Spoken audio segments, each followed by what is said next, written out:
Justice for Archicor! Justice for Archicor!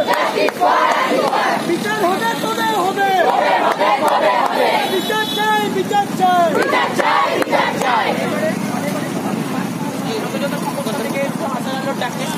তো তাদের জন্য অনেক অনেক ধন্যবাদ। আমাদের এইটা মিছিল অনেক সুন্দরভাবে সফল হয়েছে। মিছিল আমাদের এখানে আমরা এখানে মোমবাতি আছে, আমরা বিবেকানন্দকে শ্রদ্ধা জানিয়ে বিবেকানন্দর আদর্শকে শ্রদ্ধা জানিয়ে আমরা কি করব, এখানে আমাদের যে বোন নৃশংসভাবে হত্যা করা হয়েছে ধর্ষণের পর একটা ডাক্তার সেখানে একজন ডাক্তার